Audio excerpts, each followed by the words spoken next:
Hello and welcome to this video on the first modern pandemic, the Spanish flu.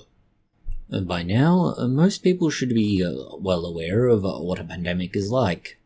Lockdowns, quarantine, death, isolation, illnesses everywhere, paranoia, testing, constant hand washing, and mask wearing. If you aren't, can we join you under whatever rock it is you live under?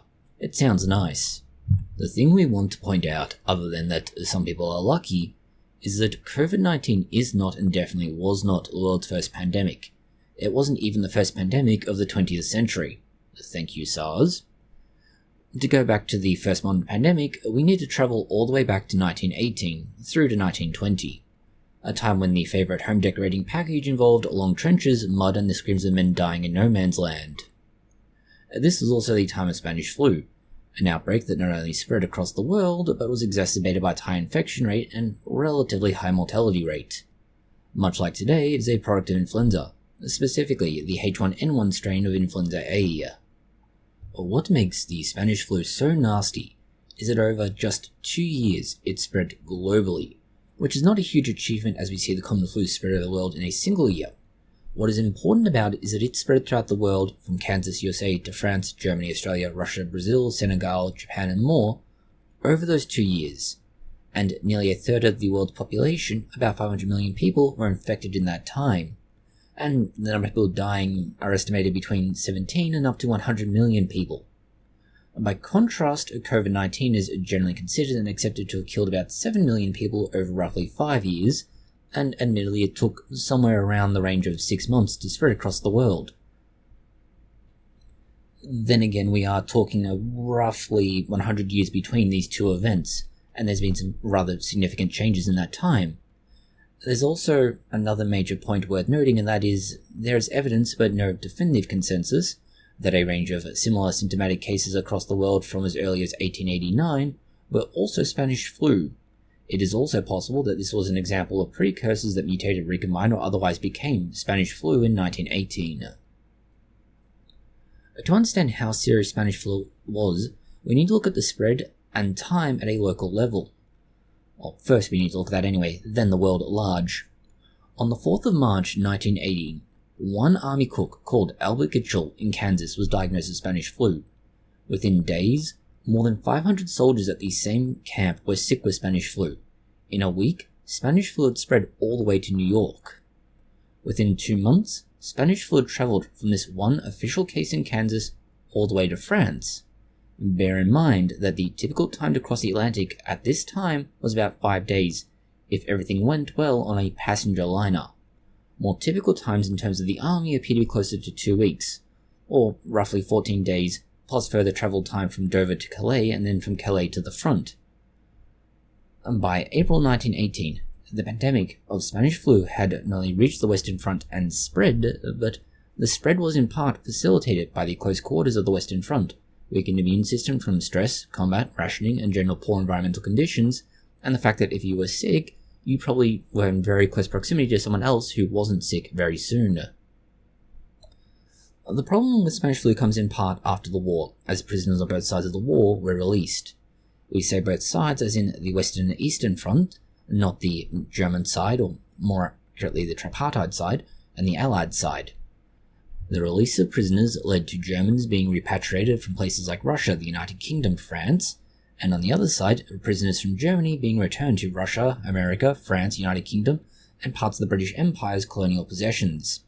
These people carried Spanish flu home with them as discharged soldiers and then civilians. What we can say is that a mass movement of human cannon fodder from the battlefront contributed to the spread of Spanish flu back home. And that's important to note. The pandemic is certainly not just limited to soldiers, but largely more often seen in terms of civilians. But bear in mind, the number of deaths on the front from soldiers is considerable. On the civilian side of things, there were efforts to stop Spanish flu spreading, as early as 1918. The first wave as it is known in 1918 was seen as a mild flu, with slightly but not notably increased flu-related deaths. It was notable in that it seemed to spread a lot more, but not kill as much. The second wave is what caught the attention of health authorities. This begins about August 1918. Just this one wave caused tens of thousands of deaths in one city in one state of America. By the end of 1918, about 300,000 Americans were dead, and up to 12 million were dead across the world. The effect of this had authorities panicked. It was a pandemic, and a pandemic that they had not encountered before. The old methods used to deal with things like plague, typhus, cholera, and so on were not going to work. You can't just lock down a city and tell no one to leave. You can't just tell them to stop drinking water from a certain well pump or boiling the water itself, and other methods that were in use.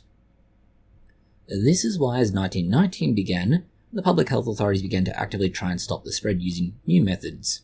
Measures we are familiar with today, things like masks, trying to minimize gatherings, avoiding socializing, a closure or at least alteration of operating hours of some facilities, a closure of schools, and other more stringent methods were used.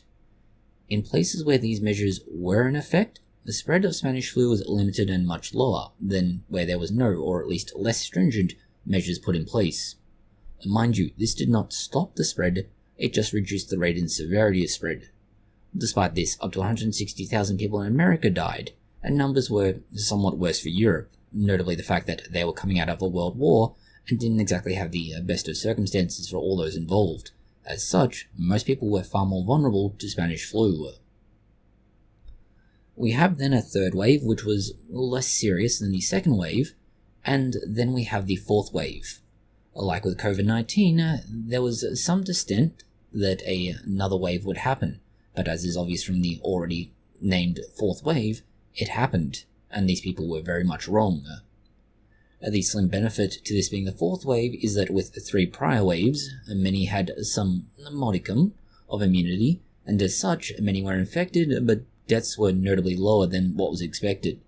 To be clear, they were higher than they should be when looking at year-on-year data, but they were not as high as they should be for the number of infected. The aftermath of this clusterfuck is that most other versions of influenza were gone. They simply ceased to be because there were no hosts, or at least no hosts who could be infected. In other cases, vulnerable hosts were no longer vulnerable as the Spanish flu imparted a strong resilience to other flu strains. And last, of course, with greater hygiene and more, let's say, care taken interacting with individuals, those who might have been infected weren't infected, meaning there was no host to continue these other flu strains. What makes Spanish flu unique beyond its historical significance is how it somewhat turned the normal process of transmission on its head.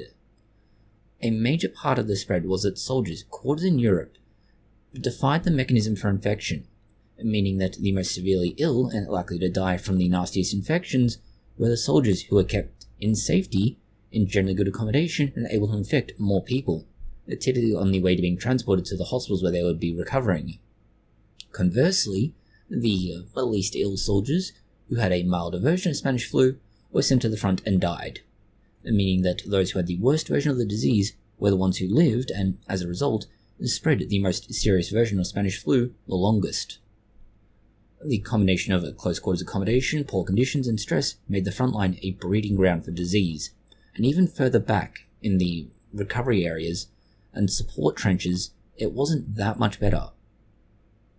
Further, the situation of the war front and later civilian life meant that only those especially susceptible died from Spanish flu at first. And this is why the multiple waves had very different mortality rates. The first wave had a relatively low mortality rate, and the second wave was very high. The third wave was more modest, but that owes very much to intervention from government-level health authorities, and the fourth wave was relatively mild, relative being the important word there. As a result, you can see a sort of bell curve. Lastly, we'd like to talk about the naming. Ironically, it is the fact that Spain was a neutral country that led to the outbreak being named as Spanish flu. It is likely, if not definite, that Spanish flu was present outside the Iberian Peninsula before Spain. The reason none of these countries reported on it was the wartime censorship. This meant no news of Spanish flu was known beyond a person's local area, but the news reports from Spain were known across the world, and led to Spain being the first country to have any, let's say, official, widespread, or semi-official news about the outbreak, and as such it became associated with Spain. Somewhat erroneously. The Spanish flu is not just a perfect example of the modern world and how diseases spread, admittedly on a slower timescale, but the same effects. But it is also an example of how pandemics spread, mutate, and affect populations, lessons we very much used in regards to COVID-19 with varying efficacy. This is the Spanish flu outbreak and the consequences. Consequences we both benefit from today and to some degree suffer from today, but mostly benefit in that it's no longer around. Mostly because Spanish flu burnt itself out because it was very deadly, but fortunately not as infectious as it could have been. Let's hope. Thank you for watching this video. If you found it interesting, consider liking, sharing, and subscribing. And please do post any comments, questions, or suggestions that you have below.